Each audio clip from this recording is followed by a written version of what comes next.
life-giving by him. That's part of this message, is that being transformed by God never leaves us where we are today. It means being open to where is God leading us to. It's not about, so this is, and I'm going to reaffirm the vestry's message. This is not about St. John's closing in any way. It's about St. John's being transformed by God.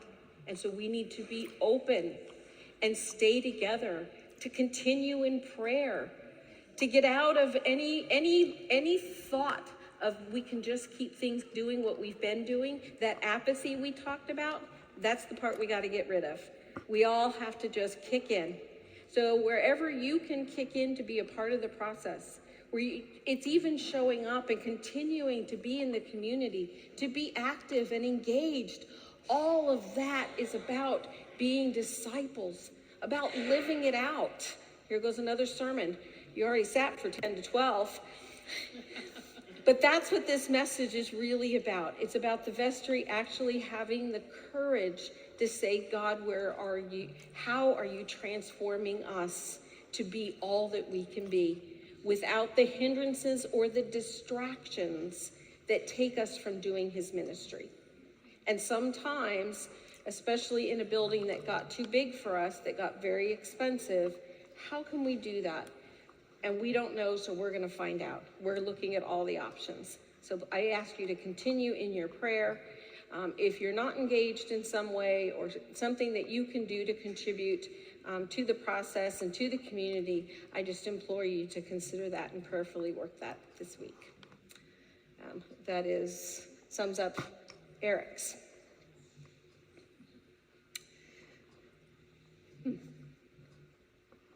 Now's the hard part.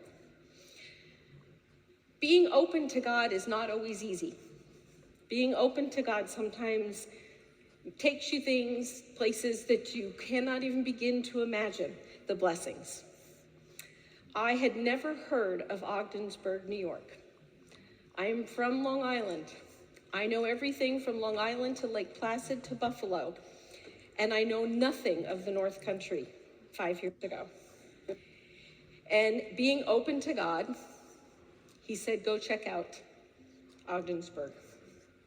And I found the most gifted, lovely people that I've ever met. My family feels at home here. It has been the greatest gift in my life to be here for 4 years.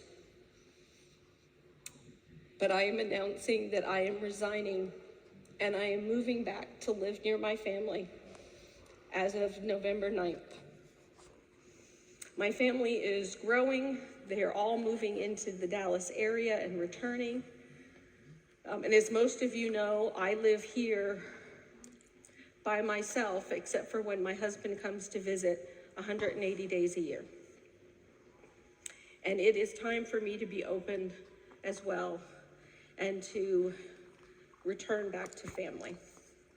And I cannot tell you how much I have been blessed by being here, by knowing each of you. My life has been transformed because I came here.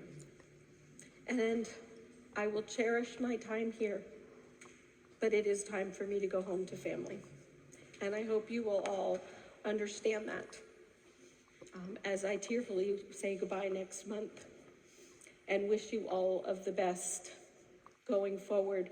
The Holy Spirit is alive and has been alive here for 4 years.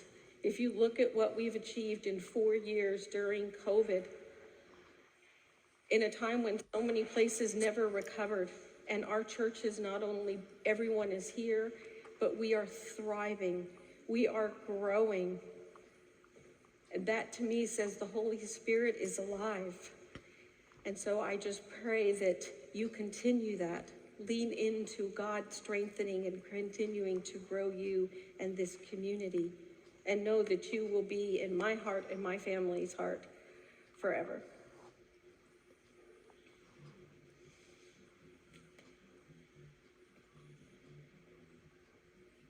I'm going to leave the rest of the announcements, other than coffee hours next, when, I wish there was champagne or something. But to celebrate whatever God is up to. God is up to something fabulous, and we're all going to join the transformation.